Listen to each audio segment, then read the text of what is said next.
La justicia alcanza su máxima expresión, además de aplicar la ley, comprende y protege la dignidad humana. Muy buenas tardes con todos. En nombre de la Corporación Naula, les damos la más cordial bienvenida a clase número 11 de la Diplomatura Internacional de Alto Nivel, Justicia Humana y Ecología Integral. Antes de iniciar, les solicitamos mantener sus micrófonos apagados para evitar interrupciones durante la ponencia. Si desean realizar consultas, pueden hacerlo a través del chat de Zoom. Asimismo, les recordamos que esta jornada está siendo transmitida en nuestras redes sociales. Les invitamos cordialmente a seguirnos y compartir nuestras transmisiones para continuar difundiendo este importante espacio académico. El día de hoy contamos con la distinguida participación de nuestro doctor Eduardo José Ramón Yugdar, desde Argentina, quien desarrollará el tema Ética del cuidado en la decisión judicial. A continuación, le hacemos la palabra a nuestro doctor Yugdar. Sea usted bienvenido.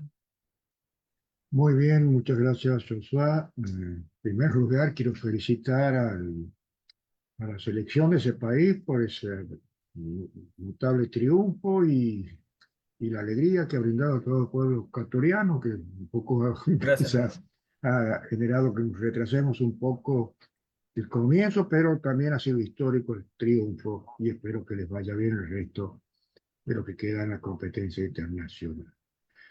Saludo también a los que están presentes, bueno, quienes llega a través de los distintos medios, como habíamos expresado quien modera esta tarde la jornada, el ingeniero Joshua. Vamos a hablar de otro tema dentro del marco de esta diplomatura, que considero que tiene su importancia en el sentido de que se trata de las decisiones que tanto afectan y que muchas veces desveló a nuestro querido Papa Francisco, ¿no?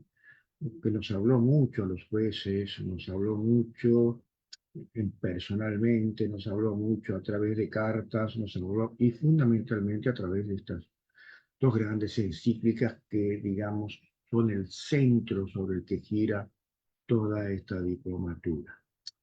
El tema que me toca desarrollar hoy se trata de la ética del cuidado en la decisión judicial, en donde voy a intentar hacer un diálogo hermenéutico, justamente a la luz de las encíclicas Laudato Si y Fratelli Tutti, que nos legó como un tesoro el Papa Francisco, y en donde mostraba toda la preocupación de los problemas que estamos atravesando a nivel global y a nivel regional y en cada uno de nuestros países. Entonces, sin más preámbulos, voy a intentar generar ese diálogo a través de una introducción que le vamos a decir que va a ser ético-filosófica, ¿no? Como una forma de plantear la problemática de que se trata para iniciar una problemática sobre la importancia de las decisiones judiciales y en el marco de esta diplomatura de especialización va a implicar por la materia de que se trata, de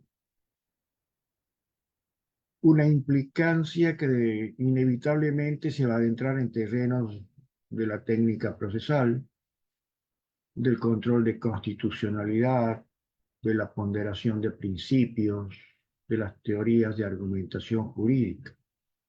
Y para eso vamos a decir que estos marcos propios de formación de todo jurista y durante muchas décadas como operadores judiciales a través de nuestros estudios, a través de nuestras prácticas en el lugar en que nos toque desarrollar, eh, nos ha tocado ser influenciados en, en un estado signado por un sesgo marcadamente racionalista y formalista, porque se nos enseñaba que el juez ideal era aquel que opera con un frío científico del derecho, como una mente desapasionada, que aplica un silogismo jurídico perfecto, donde la premisa mayor es la ley, o la premisa normativa, como decía Hans Kelsen, y la premisa menor, o la premisa fáctica, si hablamos desde el silogismo jurídico, eran los hechos probados para arribar a esa conclusión que por lo general era un acto de coacción, ¿no? A quien incumplía con la regla jurídica. Pero, sin embargo, todos los que de algún modo transitamos o habitamos los pasillos o las oficinas tribunalicias, día a día nos vamos enfrentando al dolor humano,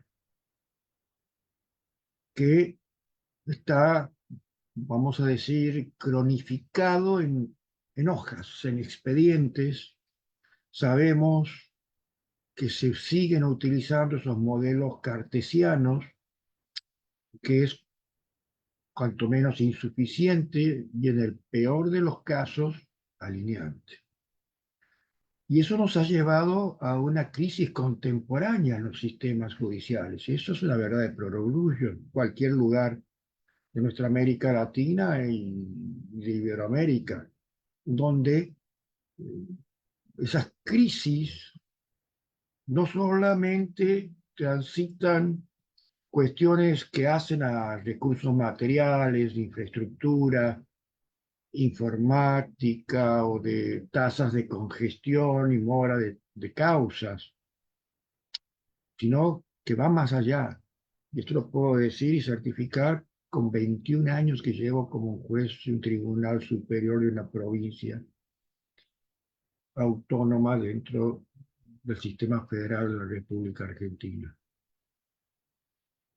en donde va más allá porque ya no es una crisis judicial, sino es una crisis de humanidad. ¿Y por qué voy a justificar estas afirmaciones basadas en las enseñanzas también que nos dejara Francisco? En primer lugar, porque el propósito del dictado de esta clase, de esta ponencia, es proponer una clave de lectura que busque transformar de qué manera vamos a jugar lo que damos en llamar una ética de cuidado. Y no lo vamos a hacer desde una abstracción teórica desvinculada de la realidad global, como yo hablaba de los operadores jurídicos de Narnia, que me ha tocado mencionar en otras conferencias, sino vamos a centrarnos en esa realidad donde eh, vamos a tratar de construir ese puente hermenéutico con el pensamiento de la doctrina social de la Iglesia y con el pensamiento del Papa Francisco plasmado de manera sintética en esas dos grandes encíclicas que he mencionado, Laudato Si' Fratelli Tutti, con 5 años de diferencia, en donde apeló a criterios socioantropológicos de mucha potencia. Y esto lo puedo afirmar sin lugar a equívocos que el magisterio de Francisco no fue ni pretendió ser un tratado de derecho procesal civil o penal, pero sí constituyó una de las críticas más agudas y lúcidas a las estructuras tecnocráticas individualistas de nuestros sistemas judiciales, estructuras de las cuales nuestros poderes judiciales muchas veces, y seguro que sin advertirlos, se convirtió en un custodio y garante.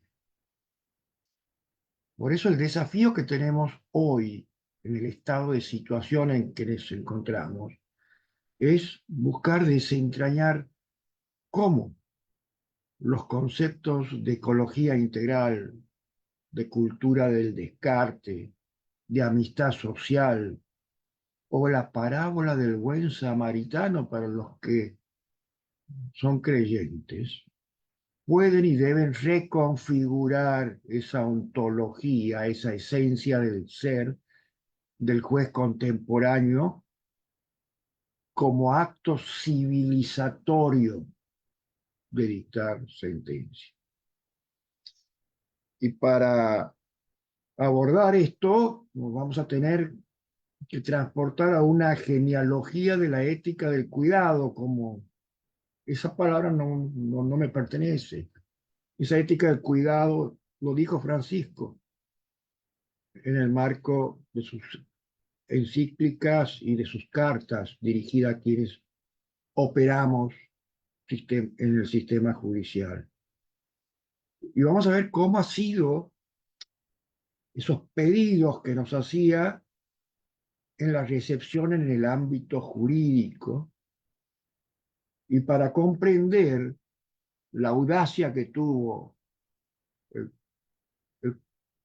el, el cura Bergoglio, después obispo y después papa, que no lo hizo recién cuando fue papa, ¿eh? Eso no nos confundamos.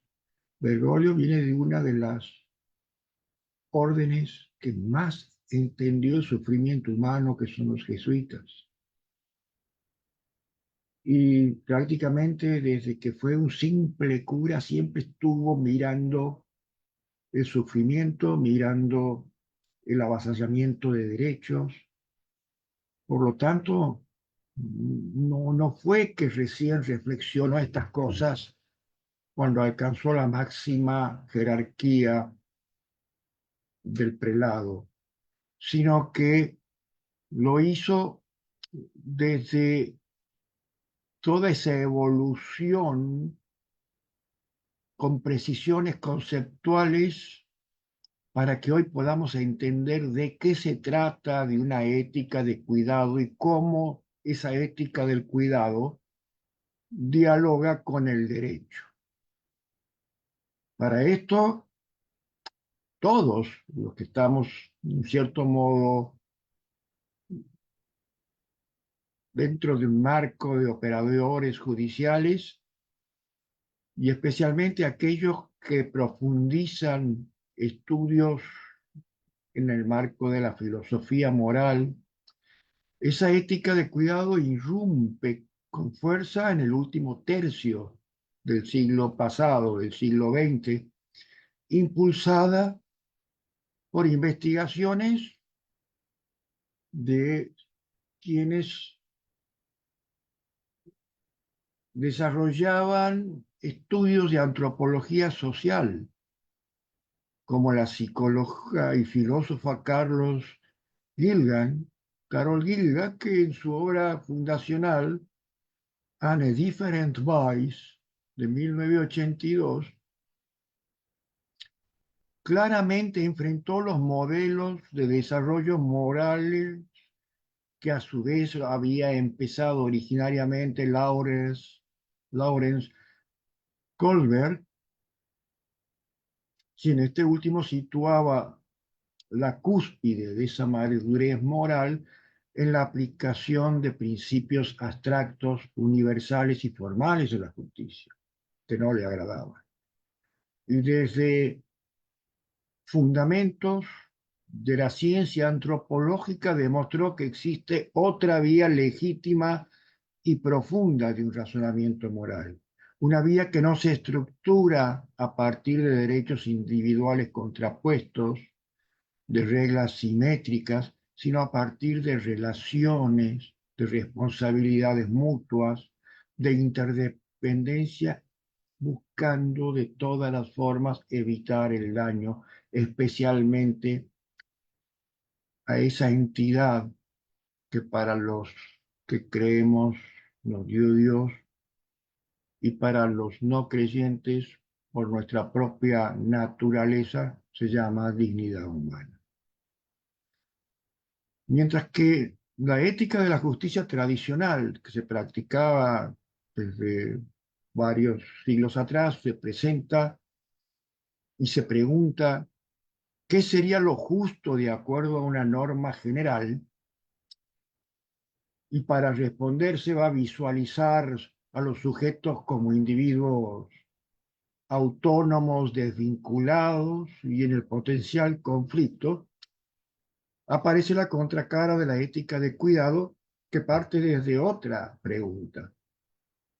Va a preguntarse, ya no desde la norma general, sino qué necesita ese sujeto concreto de carne y hueso en su situación, en su contexto específico de vulnerabilidad para poder sobrevivir, desarrollarse y florecer. Porque lo mira a los seres humanos como nodos, como nodos de una red de múltiples interrelaciones. Por ejemplo, Carlos Cossi, un gran maestro del derecho argentino, creador de la doctrina egológica desde la fenomenología de lo que es la sociología jurídica, hablaba de que era una interferencia del derecho intersubjetiva de esas relaciones, ¿no? Y durante mucho tiempo el derecho continental y anglosajón miraron con desconfianza una perspectiva humanística que se fijara más en la esencia de la naturaleza del ser humano y la relegaron al ámbito privado, familiar o asistencial, porque se argumentaba que introducir el cuidado en los tribunales contaminaría la imparcialidad, erosionaría la seguridad jurídica y derivaría en un paternalismo judicial peligroso. Por eso el juez debería ser aquel que debía aplicar la ley y no cuidar a los litigantes. Hoy sabemos muy bien que esa premisa está bajo un severo cuestionamiento, porque la seguridad jurídica no puede ser la paz de los cementerios, ni la convalidación de exclusión estructural, porque allí han aparecido las grandes injusticias. La recepción de la ética del cuidado en el derecho visibiliza o se encuentra más visible, para hablar, mejor decir, en el constitucionalismo social, los derechos de la infancia, la perspectiva de género, el buen trato y las buenas prácticas con las personas con discapacidad, los derechos ambientales. Ecuador, con cuya constitución de Montecristi hasta le reconoce a la naturaleza la calidad de sujeto de derecho, porque va demostrando que la justicia sin cuidado, ¿qué pasa? Se deshumaniza, se transforma en un ritual vacío, o al menos en una ordalía de ciertos dioses paganos que mandaban símbolos para reconocer la inocencia o culpabilidad de alguien a que se le imputaba que había cometido un delito en la Edad Media. Entonces, esto hay que tener bien en cuenta porque la justicia deshumanizada es la que se opone a que tengamos que cuidar en el ámbito judicial esa entidad que llamamos dignidad humana. Y muchas veces se confunden las cuestiones porque hay que dejar en claro que obrar de ese modo no significa ser condescendiente, no significa prevaricar por caridad o mera lástima, sino significa reconocer que muchos de los que entran en los procesos judiciales como sujetos con dignidad, tienen grandes asimetrías reales entre ellos, entre las partes, y lo que busca es asumir la responsabilidad institucional por las consecuencias humanas y ecológicas que después van a ser parte del contenido de esa sentencia y de sus fallos. ¿Cómo es esto entonces? Porque aquí no vamos a dar conceptos vacíos que no tengan sustentos fundamentados, como con mis 21 años en un tribunal de casación he visto sentencias así de dogmáticas, desprovistas de toda fundamentación, porque hay una epistemología política que desarrolló el Papa Francisco, en donde realizó un verdadero diagnóstico del mundo actual y las verdaderas claves para afrontarlas. Y habló de esa cultura del descarte como patología incita en los sistemas legales. Cultura del descarte. ¿Por qué? Porque entendía esa ética del cuidado en un marco general en donde diagnosticó al tiempo de que desarrolló las encíclicas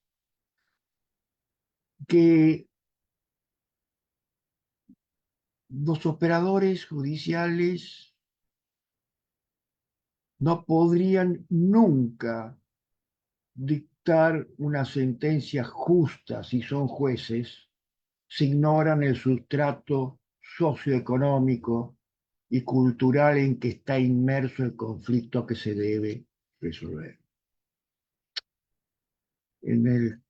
Diría en el corazón del pensamiento de Francisco, vamos a encontrar una categoría crítica fundamental de esa cultura del descarte, como él le llamó.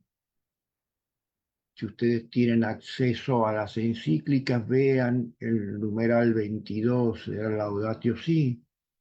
Allí nos señala de manera directa cómo un sistema tecnocrático y financiero, como tantos que vemos actualmente, tienden a tratar a los seres humanos como a bienes del mercado, como meras mercancías, también no solamente a los seres humanos, sino a los bienes de la naturaleza, como elementos de consumo, que una vez que pierden su utilidad económica, deben ser desechados.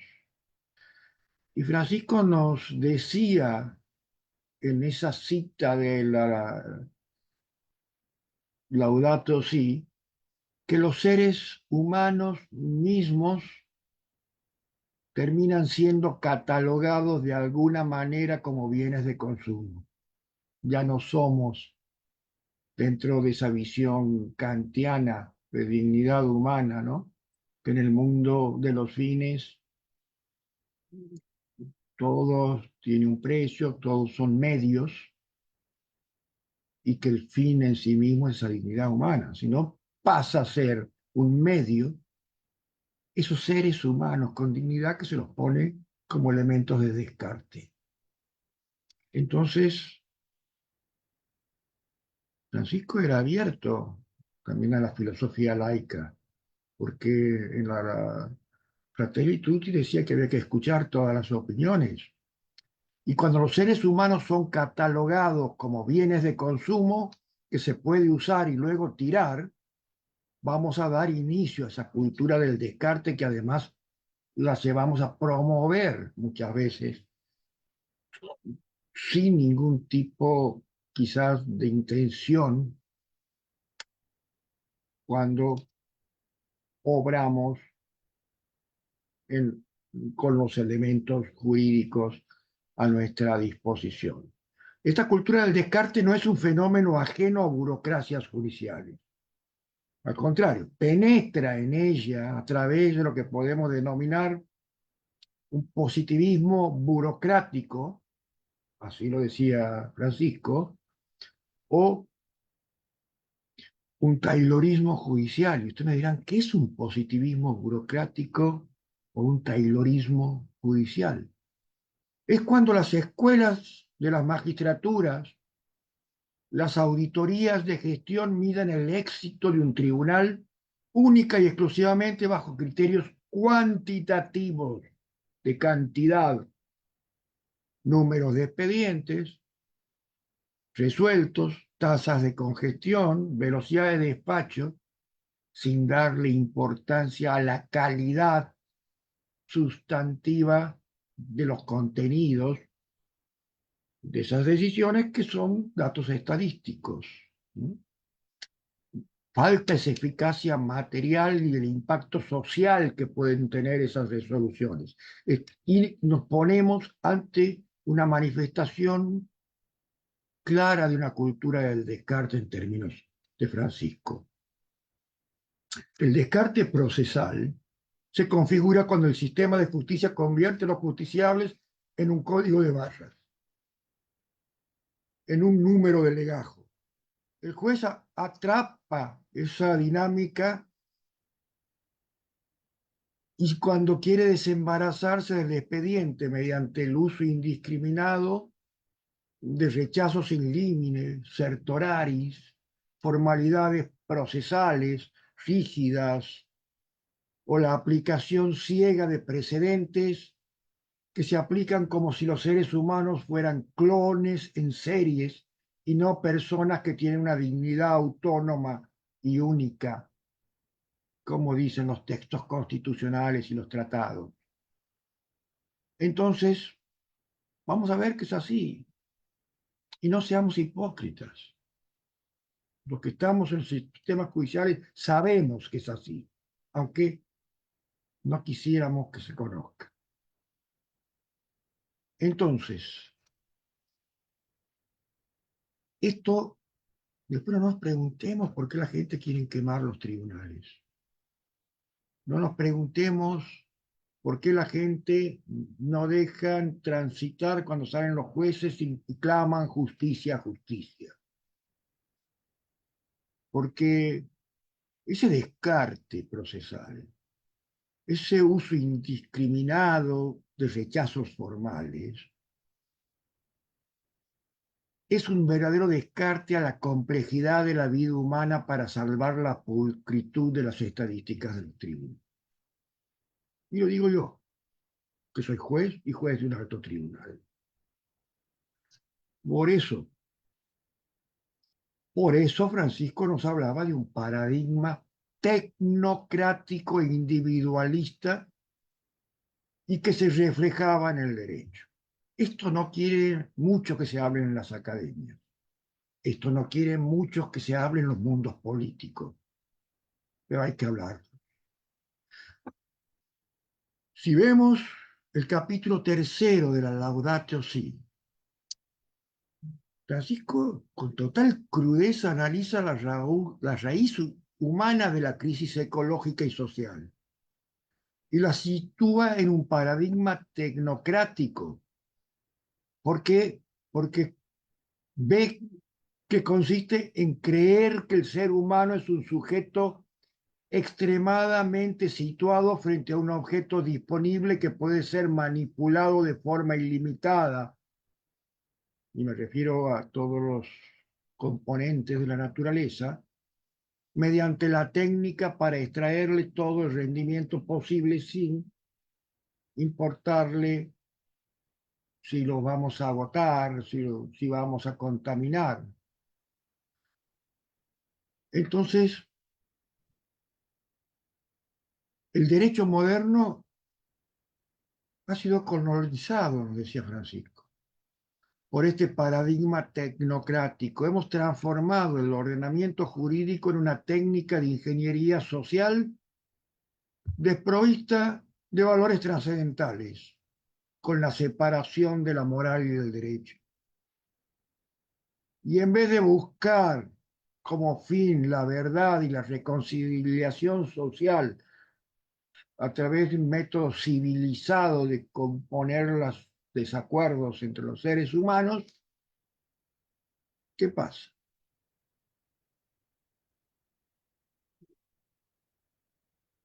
Vamos a caer en un espacio de combate técnico formal donde triunfa no quien tiene la razón sustancial o quien padece la injusticia más flagrante, sino quien posee los recursos económicos y cognitivos para articular la mejor estrategia procesal dentro de la maquinaria estatal. Y si sumamos la Fratelli Tutti, que aparece 5 años después, pero que es una continuidad de la Laudato Si más amplia, vamos a ver que Francisco le da un nombre propio a esto y habla de individualismo radical y de un mito de la autonomía absoluta. Y nos advierte que el individualismo radical es un virus que es muy difícil de vencer. Seduce, hace creer que todo consiste en dar rienda suelta a las propias ambiciones,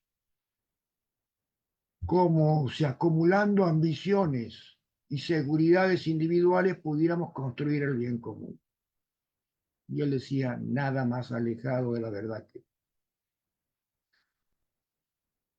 Y eso nos lleva a un derecho contractual, un derecho de propiedad, incluso ciertos enfoques de derechos humanos de corte netamente ultraliberales, que han operado históricamente bajo la ficción del homo económico, ¿no?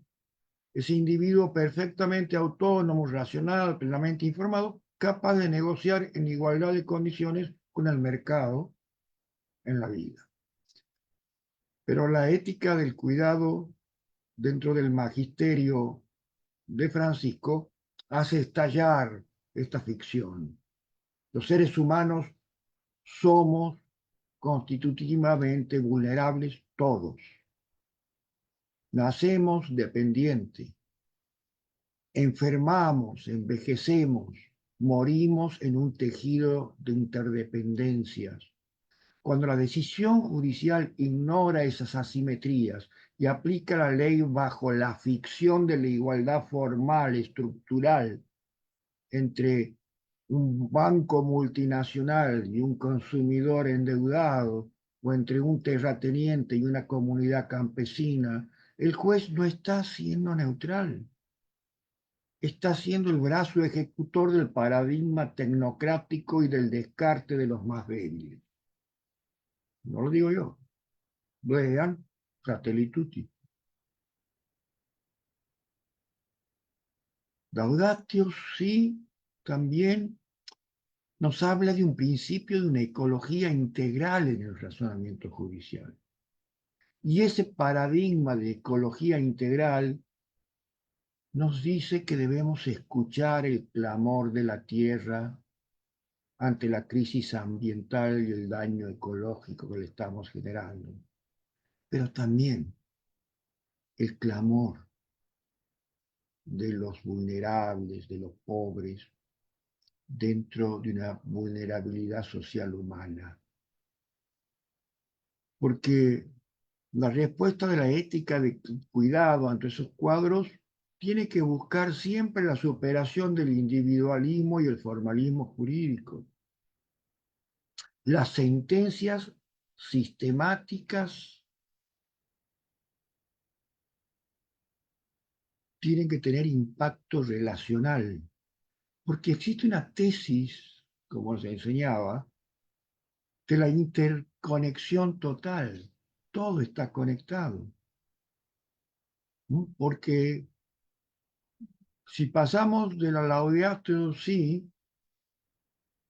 vamos a ver que se condensa una frase que opera como si fuera una mantra epistemológica a lo largo de todo su texto.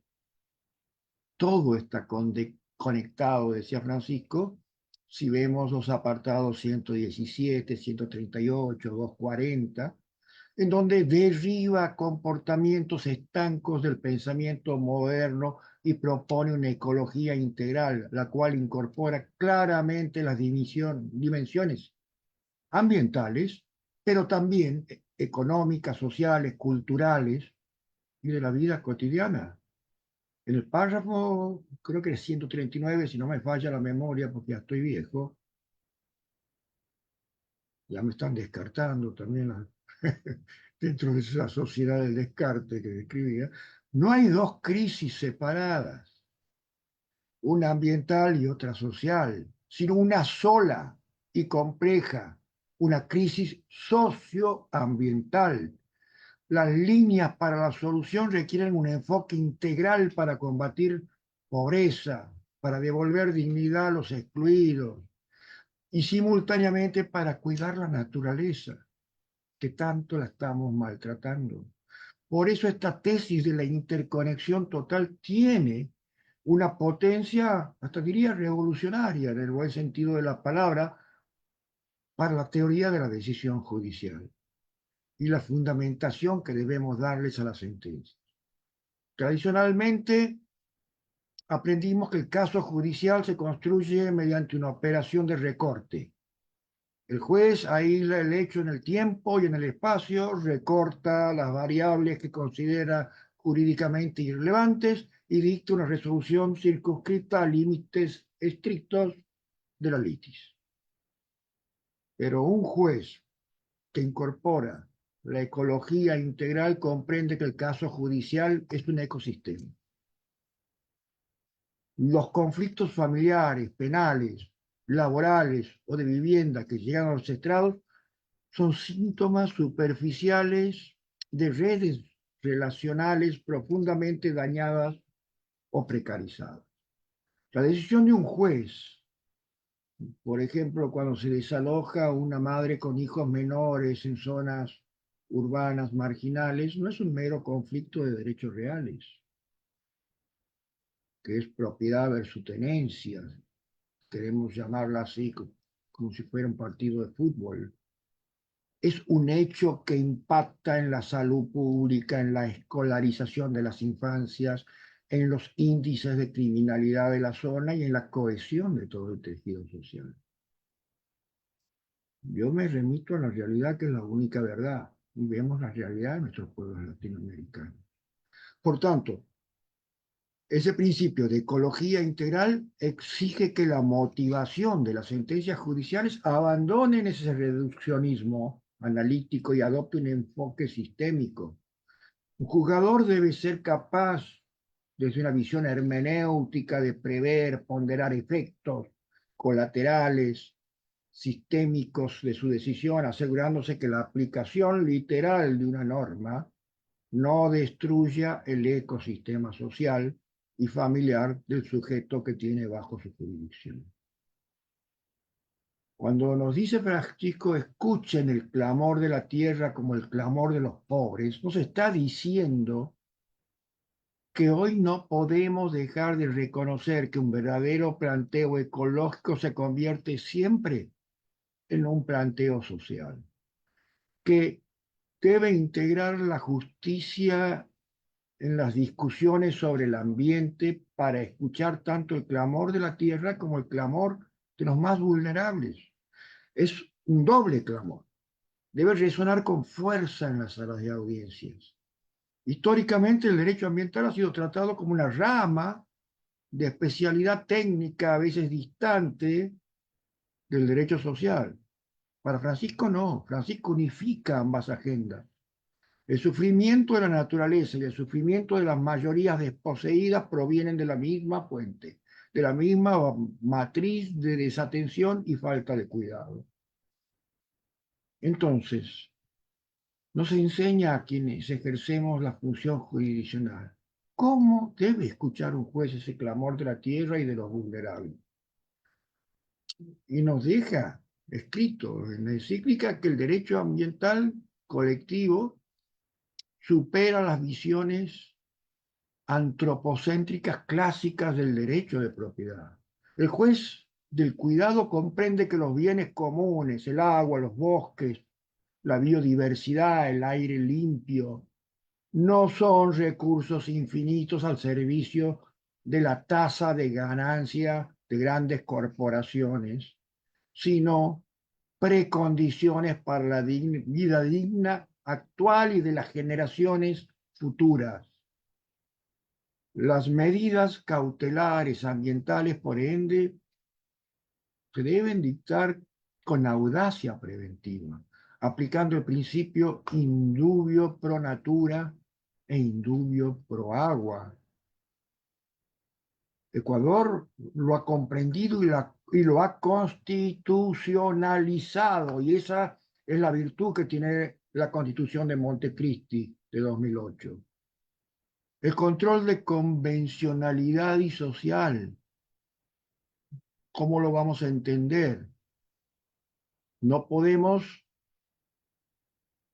soslayar pobreza extrema, no podemos soslayar exclusión estructural, que constituyen violaciones sistemáticas de los derechos humanos. Ojo, hablo sistemáticas. Los delitos de lesa humanidad, se hablaba de violaciones sistemáticas, ¿eh? Y Francisco llegó a pedir e incorporó un término que hoy muchas legislaciones, por suerte, de Latinoamérica lo han incorporado y espero que no lo saquen.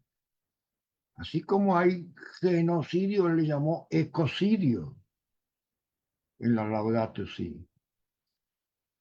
Entonces, frente a esos clamores, el juez no puede parapetrarse en la cómoda respuesta que las políticas públicas son resorte exclusivo del Poder Judicial, de Ejecutivo, perdón, cuando la inacción u omisión del Estado vulnera núcleos duros, núcleos esenciales del derecho a la vida, a la salud o a la vivienda digna.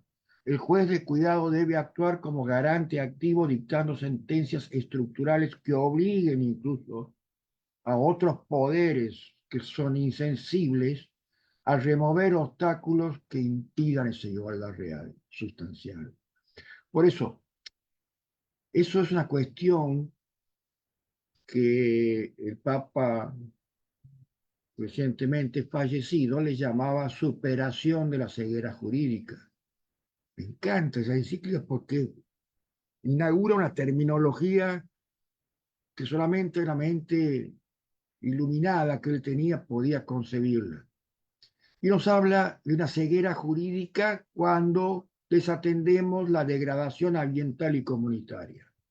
Y nos dice que la degradación en el entorno no es solo física, es también cultural, es también comunitaria. En los datos sí nos alerta sobre la pérdida del patrimonio cultural y comunitario que conllevan desarrollos urbanísticos. Quemamos a veces intencionalmente, aquí en la Argentina lo hemos vivido, bosques en la Patagonia. ¿Para qué? Para que tengan que salir de esas zonas de reservas naturales, porque ya no pueden tener la condición de reserva porque está todo quemado, y puedan venir esas grandes empresas a invertir complejos de viviendas o de turismo sobre los cimientos de la destrucción intencional de incendios forestales. Esto pasó en Argentina a fines del año pasado y a principios de este año. Francisco lo dijo en 2015. No era un vidente, sino un hombre de experiencia y de sensibilidad que con su fe alcanzó a ver y advertirnos lo que nos podía pasar. Y hoy muchos lo estamos sufriendo. Porque ahí esos desarrollos urbanísticos, industriales descontrolados generan muchas veces esas cuestiones. No es que uno esté en contra de ellos, pero sí cuando se los ejerce irracionalmente. El derecho ha padecido a menudo de una ceguera jurídica, cuando aparecen estas dimensiones invisibles del daño. Evaluamos los perjuicios económicos directos, daño emergente, lucro cesante, pero nos cuesta mensurar el daño al proyecto de vida o el daño a una identidad cultural de un pueblo originario desplazado de sus tierras ancestrales o el impacto psicosocial del desarraigo comunitario. La ética del cuidado nos exige esa transformación en la teoría del daño y esa reparación en sede judicial. Un juez que practique ética de cuidado debe agudizar su mirada hermenéutica para ver esas dimensiones inmateriales del sufrimiento humano y ecológico. Una sentencia, mira, hace años dicto cursos de sentencia, es mi especialidad. Tengo un curso que se llama La correcta estructura de la sentencia para la solución de los casos, que ya voy por la corte quinta, cuarta, no me acuerdo. No debe limitarse a ordenar una indemnización pecuniaria que muchas veces no es más que una licencia monetaria para seguir dañando. Yo soy de Santiago del Estero. Tenemos un lago precioso, artificial, sí, pero con una gran fauna vitícola y que hemos tenido problemas con nuestros vecinos tucumanos, con sus ingenios, porque la vinaza contaminaron y, y generan una mortandad impresionante de peces. Sí, se los multó. La Corte ordenó que funcione un comité de aguas interjurisdiccionales que sancione. Pero ¿saben qué? Los empresarios se reían. Incluso se ordenó la detención de uno de los grandes industriales de la industria azucarera tucumana. Pero se reían porque era mucho más barato pagar la multa que las ganancias que tenían generando el daño ambiental. Entonces, no es esto algo abstracto, lo vemos a diario en la realidad. ¿Mm? Entonces, lo que se debe buscar es recomposición de ese tejido comunitario, se debe buscar restauración real de un entorno natural, asumiendo que la tierra no es una propiedad sujeta al arbitrio absoluto de los dueños que son los que son económicamente más poderosos, sino una casa común, le llamaba Francisco, casa común de todos los que habitamos el planeta. Y que nadie es dueño, todos somos comodatarios de esos bienes. En la Fratelli Tutti introduce también una antropología de la función judicial. Y para introducir una antropología de la función judicial, en la Fratelli Tutti utiliza la parábola del buen samaritano, recontextualizada con lo que son las cuestiones jurídicas. Y si la Laudatio Si nos brinda el mapa de la interconexión del mundo, la Fratelli Tutti nos ofrece el itinerario espiritual, moral y político para habitar en este mundo como hermanos. El corazón teológico y ético de esa encíclica va a latir con fuerza cuando ustedes lean y se emocionen en el capítulo segundo, cuando Francisco lo titula Un extraño en el camino, y donde realiza una meditación exhaustiva sobre la parábola del buen samaritano. Francisco utiliza esta herramienta milenaria como un espejo impecable para una sociedad globalizada. Sin embargo, si trasladamos esta exégesis al ecosistema judicial, las conclusiones son estremecedoras. Por ejemplo, analicemos minuciosamente una tipología de los actores del relato bíblico puestos en la realidad de nuestros tribunales y ministerios públicos. Lo que podríamos llamar un mapa actual en el Palacio de Justicia de aquellas parábolas que son atribuidas a Jesucristo. Los salteadores, ¿quiénes son? Los que abusan el poder, utilizan la violencia, utilizan el fraude, el despojo activo. Los que pasan de largo sin asistir a ese samaritano que había sido robado, golpeado. Es la naturalidad vacía de la indiferencia burocrática, tecnicista. Y el buen samaritano, nos guía Francisco, es el que utiliza el cuidado, escucha activamente la situación y ampara. En donde vemos entonces claramente que en el ámbito del derecho, aquellos salteadores respetan a todos aquellos actores que utilizan poder económico, ¿no? Sí, político, de género o criminal para asaltar, despojar, vulnerar de derechos fundamentales a otros. Son redes de trata de personas, son corporaciones que contaminan a sabienda la toxicidad de los recursos naturales con desechos, son los maltratadores intrafamiliares, las redes de corrupción que desvían los fondos destinados a la salud, a la educación, a los más pobres para llenarse bolsillos. El salteador quiebra el pacto social y deja a la víctima tirada, desangrándose al costado del camino, como aquella vieja parábola. También vamos a encontrar y remarcar a los que pasan de largo, porque el Papa pone en su lupa especial rigor en el sacerdote y el levita, ¿no? Los que conocen bien la parábola. Eran hombres cultos, representantes de las instituciones religiosas, de las estructuras normativas, de esa época, tenían excusas legales, rituales perfectos para no detenerse, no tocar el cuerpo del herido ensangrentado, lo sabía porque consideraban que eran cuerpos impuros según la ley de del levita, impidiéndoles cumplir con sus funciones oficiales en el templo.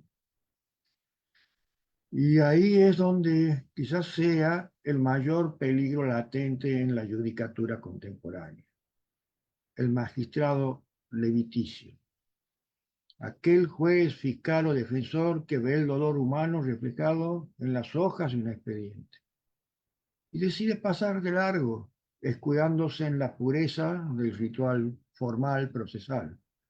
Es ese juez que afirma el caso está mal planteado por el abogado de la víctima, por ende no puede hacer nada, o aunque esta persona está sufriendo una injusticia intolerable, los plazos procesales ya han vencido, archívese la causa, ¿no? El juez leviticio prioriza la santidad del trámite por sobre la vida del herido, y su neutralidad no es imparcialidad equitativa, es anestesia moral, dice Francisco, es indiferencia institucionalizada. Entonces, ¿qué vamos viendo a través de estos desarrollos? Eh, ¿Cómo vamos a ver que emerge esa figura del buen samaritano? Por último, ¿qué hace el samaritano? En el texto evangélico dice que al verlo al herido se conmovió. En la Fratelli Tutti la conmoción no es un sentimiento estéril, es un shock empático que altera el propio itinerario. El samaritano tenía eh, sus propios planes, sus negocios, su viaje programado, pero alertó su agenda. Se bajó de su caballo, se acercó, curó las heridas con aceite, vino, venda al herido y cargó al herido en su propia cabalgura para llevarlo a una posada y se hizo cargo económicamente de la recuperación de esa persona. El juez samaritano es ese que practica la ética del cuidado, no altera la ley para favorecer caprichosamente a alguien, sino que altera el orden de sus prioridades institucionales para dar una respuesta efectiva a la vulnerabilidad. Detenerse en estas cuestiones para un juez significa dedicar tiempo a la escucha atenta de las partes en una audiencia. ¿Cuántas veces vemos en audiencias orales que los jueces están mirando el teléfono sin prestar atención a los alegatos de las partes, que muchas veces son vulnerables? Me ha tocado vivirlo como abogado y me indignaba, aunque en esa época no había tantos teléfonos, pero veía haciendo otras cosas y ahora veo, ¿no? Porque ahora se filman las audiencias, ¿no? Y se ven que muchos jueces están con su teléfono, como si fuera un acto formal de estar sentado, calentando el asiento y esperando que pase la audiencia y hacer acto de presencia. Entonces, ahí no hay ética del cuidado.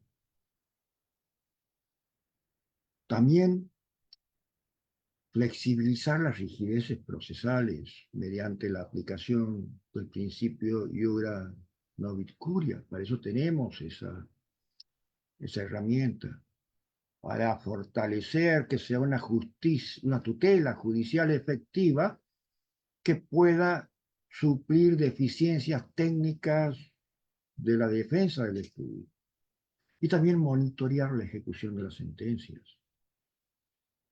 La Corte Interamericana la tiene claro, tiene sentencias de supervisión de cumplimiento, ¿no? ¿Por qué no imitamos también los tribunales nacionales esas sentencias de supervisión de cumplimiento cuando se tratan de sujetos vulnerables? ¿Eh? Eso implica no desatenderse una vez que se firma un fallo, sino asegurarse de que el orden judicial se cumpla y sane efectivamente la vulnerabilidad que pueda haber originado ese pleito. Esa superación, esa forma de ver a los socios de esa sociedad contractual que implica vivir en comunidad, de donde quizás esa terminología de que una comunidad es una sociedad con fines comunes nos hace ver al semejante como un socio y no como un hermano, como dice Francisco. Nos dice en el capítulo cuarto, la Fratelli Tutti, se afinamos a ese sujeto del derecho, porque hace una distinción sociológica y filosófica fundamental entre ser socios y ser hermanos. Los contratos de sociedad se basan en conveniencia, en utilidad mutua, en reciprocidad simétrica. Yo, por ejemplo, me asocio con alguien porque me reportará un beneficio en la medida que otro cumpla con su parte de las obligaciones. Pero si el otro deja de ser útil o no puede aportar al fondo común, la sociedad se disuelve y el socio afuera. El derecho contractual y el mercado de consumo funcionan bajo esa lógica de socios. Ahora Francisco nos pedía otra cosa a los jueces. Los socios, decía Francisco en el numeral 101 de la Fratelli Tutti, se asocian para lograr un fin común, pero no ven al otro como un hermano en la radical dignidad humana. Y la fraternidad es algo fundamentalmente distinto. Es el reconocimiento de que el otro, por el solo hecho de existir, posee una dignidad inviolable que me exige cuidarlo y respetarlo, de los márgenes del cuidado del sistema, y se convierte en un sujeto disfuncional. Esa ética del cuidado en la decisión judicial, iluminada por la fraternidad dentro de esta encíclica, se configura al sujeto del derecho porque ante todo es un hermano en su vulnerabilidad. Transforma la visión de los derechos humanos. Los derechos no se tienen porque se ganen en el mercado o porque se cumple un estándar de productividad, se tiene por la intrínseca e inalienable dignidad de la condición humana. el tribunal debe ser espacio donde el sujeto que ha sido despojado de su condición de socio por estructuras del mercado, muchas veces ilícitas, encuentre el reconocimiento incondicional de su condición de ser humano. Por eso alguien lo llamó el representante del maligno en la tierra, ¿no? Porque tocaba intereses de mercado. También una amistad social como el principio ordenador del proceso judicial. El concepto medular de la Fratelli Tutti es la amistad social, definida como una búsqueda deliberada de bien común y de la comunión interpersonal más allá de las diferencias ideológicas, políticas o de clase. Francisco nos señala que una sociedad que carece de amistad social se desliza hacia el enfrentamiento. Vean lo que pasa, ustedes hermanos ecuatorianos, hacia una guerra de todos contra todos, donde la ley del más fuerte se disfraza de legalidad formal. ¿Cómo opera entonces la amistad social como principio ordenador dentro de un proceso judicial? Y vamos a decir que tradicionalmente el proceso era ejecutado bajo el dogma de la contradicción, de la confrontación absoluta, un juego de suma cero donde para que uno gane el otro debe ser completamente destruido, ¿no? Modelo adversarial puro. La ética del cuidado y la amistad social nos impulsan a revalorizar y centralizar métodos, y aquí el papel que juega instituciones como ODR Ecuador, la importancia de los métodos adecuados o alternativos de resolución de conflictos, como la mediación judicial, mesas de diálogo, procesos colaborativos. Por eso, el fin último de la justicia del cuidado no es simplemente declarar un ganador y un perdedor mediante el ejercicio imperativo de la sentencia y la jurisdicción. El fin supremo es restaurar la paz social, sanear vínculos rotos, reconstruir amistad social. El juez del cuidado agota las instancias de autocomposición y conciliación para no sacarse el caso de encima rápidamente, sino porque entiende que un acuerdo construido colaborativamente entre las partes tiene una potencia sanadora infinitamente superior a cualquier sentencia impuesta por la fuerza por el imperio estatal. Muchos de ustedes son mediadores y saben perfectamente esto. Y esto nos lleva a dimensiones prácticas de la ética del cuidado en la función social. Porque una vez que hemos puesto estas bases teológicas y conceptuales de la Laudato Si y la Fratelli Tutti, es imperativo descender a la praxis cotidiana del derecho y ver cómo se manifiestan principios en el diseño de procesos y en la confección de decisiones judiciales. Lo primero que vamos a ver es lenguaje claro y accesible como imperativo ético de esa dignidad. El lenguaje es la materia prima del derecho, pero también puede ser un arma de exclusión más letal. Durante siglos, las corporaciones judiciales han cultivado un estilo de redacción caracterizado por el abuso del tecnicismo, incomprensibles, oraciones kilométricas, latinismos anacrónicos y un tono más distante, majestático, ¿no? Y se escribe para pares técnicos, abogados, para la academia, para los tribunales superiores, pero nunca para el verdadero destinatario de la decisión, que es el ciudadano común y de a pie. En la Fratelli Tutti, Francisco aboga para que la necesidad de una comunicación que respete la dignidad y que propicie el encuentro real sea una transformación a un lenguaje claro, no como una mera recomendación de estilo literario o una moda de relaciones públicas, sino en el marco de un deber ético de cuidado.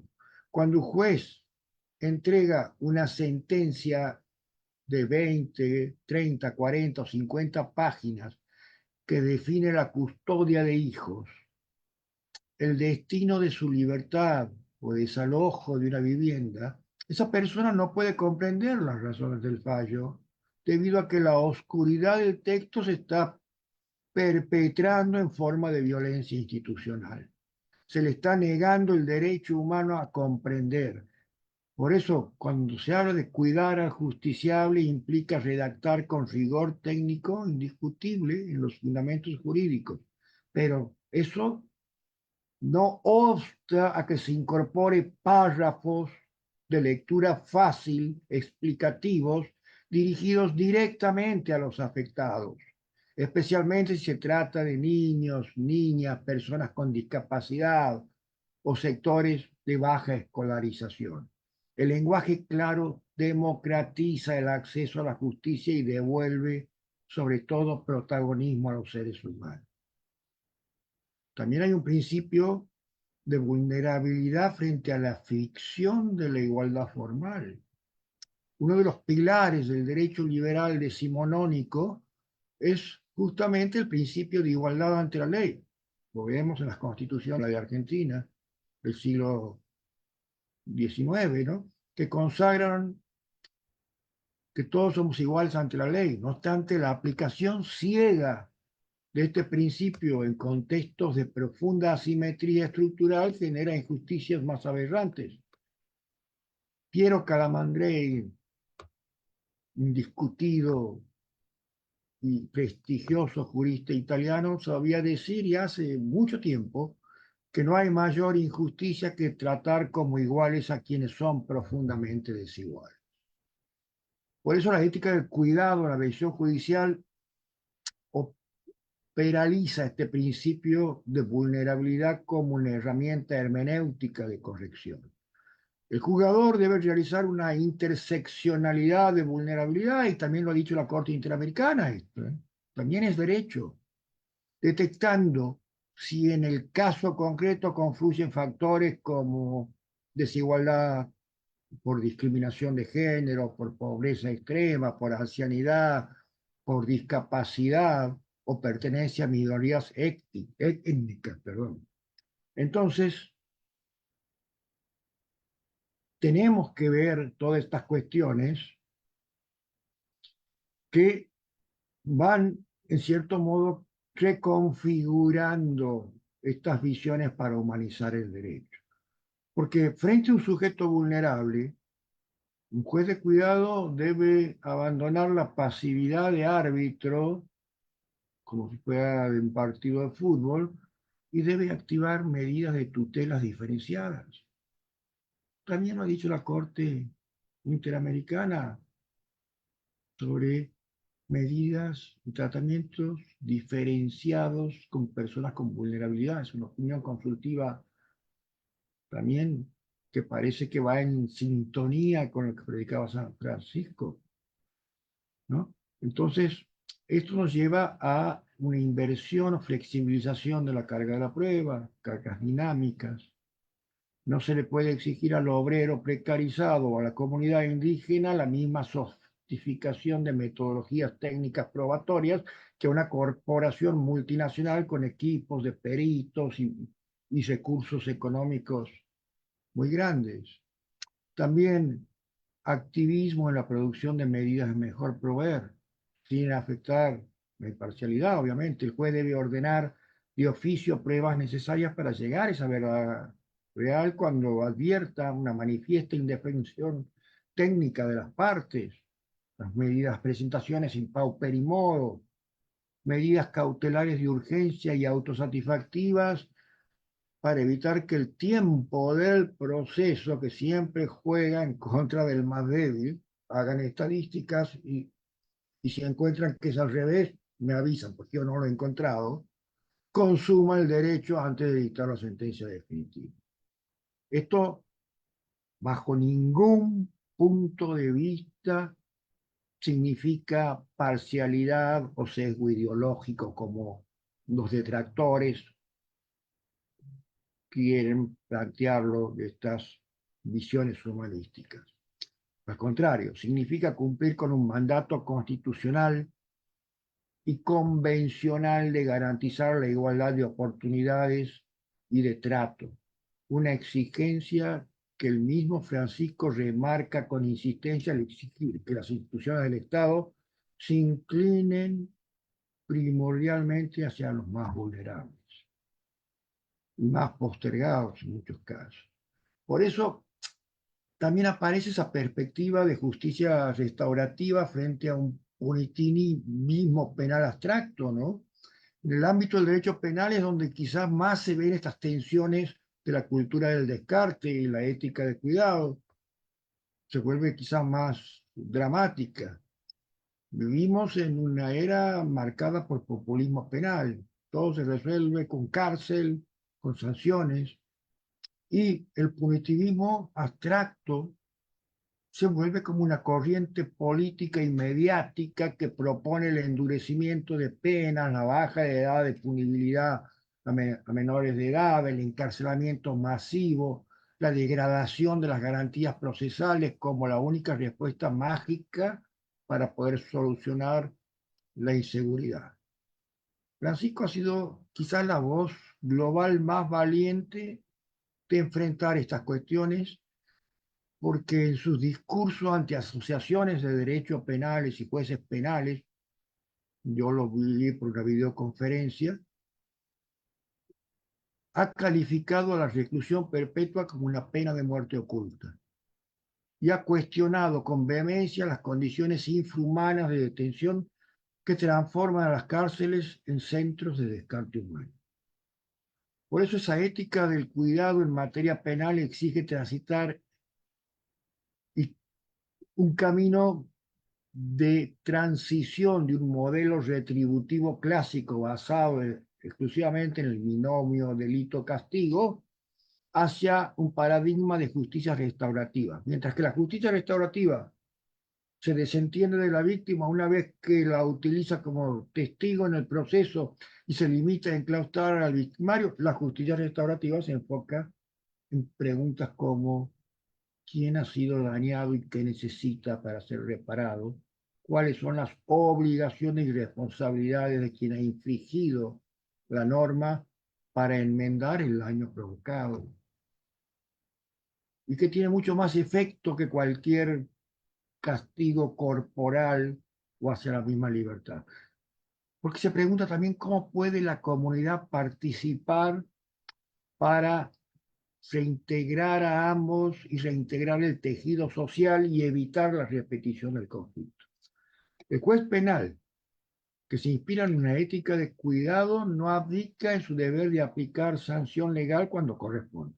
Hay casos que, bueno, no se puede. Ahí lo aplicamos. Pero lo hace después de que activamente ha buscado salidas alternativas, suspensiones del juicio a prueba, pautas o reglas de conducta con impacto comunitario real o promoviendo encuentros restaurativos en donde el condenado no es una escoria social, es un pobre tipo que quizás ha tenido un destino como otros no, porque también hay condenados de guante blanco, grandes estafadores, grandes millonarios, ¿no? Que han hecho sus riquezas malavidas, ¿no? Entonces, ahí debe sepultarse esa celda que no lleva nada, sino buscar... Disculpe la Ah, interrupción. Mil sí, disculpas que le interrumpa. Quedan 15 minutos de llamada. Disculpe. sí, sí, yo voy a terminar la clase con... El que quiera irse puede ir, yo la voy a terminar. Con- Aparecen como intactas sus peores actos. Por eso Francisco nos llama a un juez como artesano de la paz, en donde se reconfiguren el rol institucional. Tiene que buscarse una arquitectura en el pensamiento en donde se dediquen a los caminos del reencuentro, donde se introduzca eh, armonías de arquitectura de paz. Y lo decía con estas palabras, que hay una arquitectura de la paz donde intervienen las diversas instituciones de la sociedad, cada una desde la competencia, pero no hay también una artesanía de paz a las reglas de juego. Pero esa arquitectura, por sí sola, es fría, es inerte, abstracta. Las leyes en los libros no cambian la realidad, ni de vulnerables ni de otros seres humanos de carne y hueso, sino la eficacia que éstas pueden tener cuando protegen la dignidad humana. Por eso, magistrados, fiscales, defensores, abogados, estamos llamados a dejar de ser meros inquilinos de esta arquitectura jurídica para convertirnos en artesanos de justicia de la paz. El artesano es aquel que trabaja con sus manos, el que tiene un contacto directo e íntimo con la materia prima. Para un juez esa materia prima no es el papel, ni los expedientes, ni el expediente digital. Es la vida dañada de los seres humanos en conflictos que acuden a los tribunales. El artesano trabaja con paciencia, modela el caso singular, cuida el detalle, busca el encaje perfecto en función de la equidad en la rigidez de la norma. El juez artesano sabe que una sentencia técnicamente perfecta, pero humanamente destructiva, no es un acto de justicia, sino un fracaso institucional. La superación de ese asepticismo judicial y compromiso con la verdad histórica que nos han producido los modelos clásicos del juez de la Ilustración, hacía que el juez ideal debía estar desprovisto de toda sensibilidad social, operando como una suerte de burbuja de cristal aislada del mundo. En Narnia. La empatía era vista como un vicio que debilitaba la objetividad, la imparcialidad. La ética del cuidado rompe con ese mito aséptico. La verdadera imparcialidad no es carecer de sentimientos o en ser indiferente ante la injusticia, sino ser consciente que la propia situacionalidad y en comportarse tratando de ver la verdad histórica y sustancial del conflicto. La Fratelli Tutti de Francisco subraya que la paz auténtica no es una paz negociada, que oculta las injusticias. Bajo la alfombra, porque es una falsa armonía superficial. La paz verdadera se construye sobre la verdad. El juez del cuidado busca la verdad real de los hechos. No se conforma solamente con la verdad procesal, formalizada por la astucia de los litigantes poderosos. Se compromete con el esclarecimiento de lo ocurrido porque entiende que el acceso a la justicia es el acceso a la verdad. Es la primera y irrenunciable medida de reparación y cuidado que el Estado le debe a las víctimas. Para concluir, vamos a mencionar aspectos que nos deja estas enseñanzas papales en sus encíclicas para una nueva magistratura, donde los ejes fundamentales, estimados colegas, y a lo largo de esta quizás extensa y profunda jornada que lo pone nervioso al ingeniero, que se quiere ir a festejar el triunfo de Ecuador, hemos recorrido un itinerario conceptual exigente, pero profundamente con la esperanza, como nos pedía Francisco. Analizamos una ética de cuidado que no es un agregado sentimental o una categoría ajena al mundo del derecho. Se erige como una necesidad epistemológica, axiológica, indiscutible del respeto a los derechos humanos.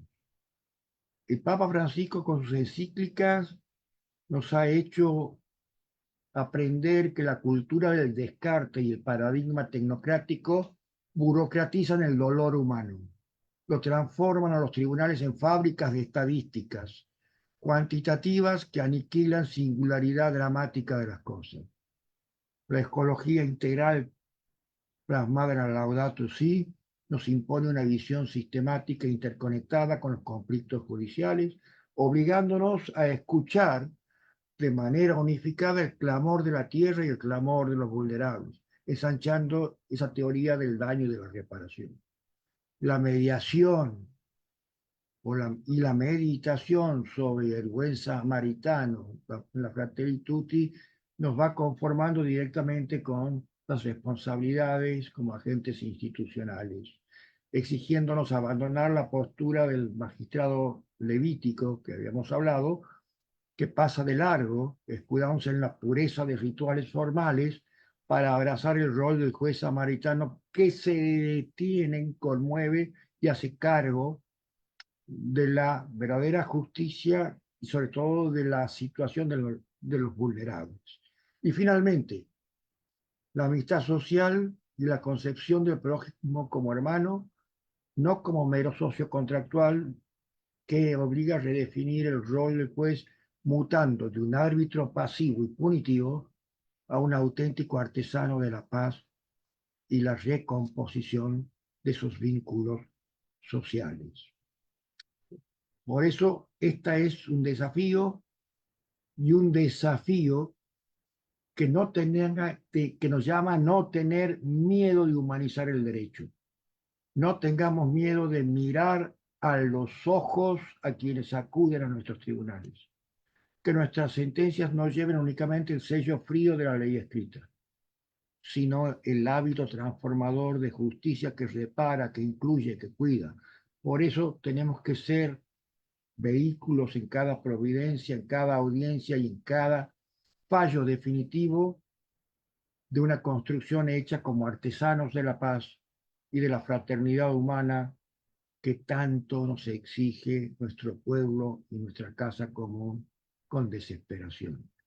Muchísimas gracias por la paciencia, por haberse quedado, un día especial, lo entiendo, y quedo a disposición para un próximo debate. Muchas gracias. Muchas gracias, doctor, por su excelente ponencia. Tenemos una pregunta de parte de la doctora Leonice Manzano. Dice, ¿podría mencionar cuál sería el verdadero fundamento de toda justicia humana? Porque la justicia parece tan alejada para quienes más la necesitan. Bueno, yo le recomiendo a mi querida colega que se tome unos minutos. La Laudatio Si y la Fratelli Tutti están disponibles gratuitamente en la web. Y cuando vea, Francisco le va a decir que tanto la democracia, tanto la justicia como la dignidad humana son tres ejes que la teología y la filosofía que él desarrollaba no le va a dar una respuesta directa, pero sí le va a dar pautas para que después la aplicación del... No es que la técnica sea mala, sino que la técnica es mala cuando no sigue los lineamientos de los principios que guían las filosofías y las teologías de esa justicia del cuidado, ¿no? Y por ahí pasa el tema. Reflexionar, mirarnos para adentro, mirarnos también lo que nosotros hemos sufrido dentro de ese esquema de justicia formal que en definitiva muchas veces ha terminado generando verdaderas injusticias y negando acceso a la justicia. Muchas gracias por su respuesta, doctor. Y otra pregunta más, dice, doctor, si pudiera dejar una reflexión a quienes hoy están formando como futuros operadores de justicia, ¿cuál sería el principio ético que nunca debería faltar en una decisión judicial y por qué lo sería? Pensar siempre en la dignidad humana como el verdadero fin del derecho.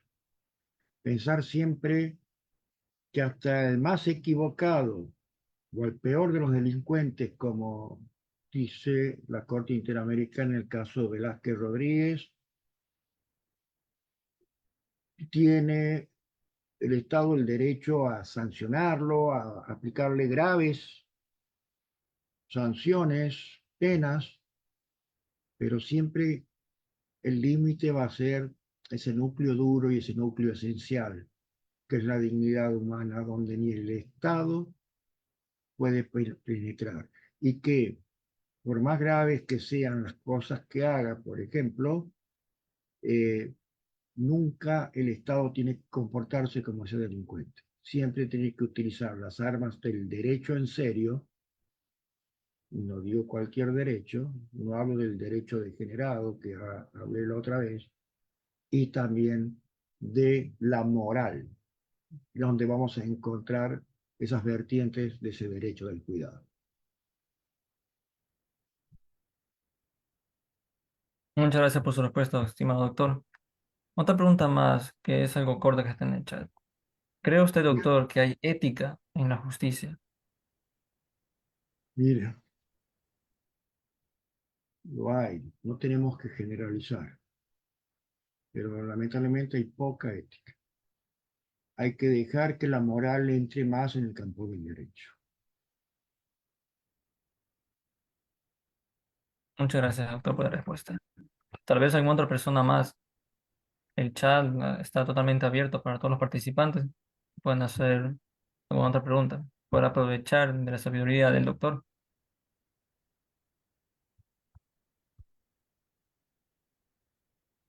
En tal caso, no haya más preguntas. Entonces agradecemos profundamente, doctor Eduardo Yugdar, por compartir sus valiosos conocimientos y reflexiones sobre la ética, el cuidado en la decisión judicial, contribuyendo a el fortalecimiento, perdón, de una justicia más humana y comprometida con la dignidad de las personas. De igual manera, expresamos nuestro sincero agradecimiento a todos los participantes que han acompañado en esta jornada académica de hoy, 25 de junio. Les recordamos también seguir nuestras redes sociales y permanecer atentos al grupo oficial del diplomado. En nombre de la Corporación Aula les deseamos una excelente tarde y esperamos contar con su presencia en nuestra siguiente sesión. El día de mañana, 27, tenemos clases con el doctor Sergio Tiribica y la doctora Celia Teresina Manzán con el tema de las sentencias con perspectiva de la DDH, los derechos humanos. Les agradezco a todos por su participación, por estar acompañándonos en este diplomado. Doctor, mil gracias por participar, por su ponencia, disculpe. Muchas gracias, nos vemos el día de mañana a todos. Bueno, gracias a todos ustedes, gracias a la organización, gracias a los que han participado la tarde de hoy y será un gusto estar nuevamente en cualquier otra oportunidad. Que tengan muy buenas noches.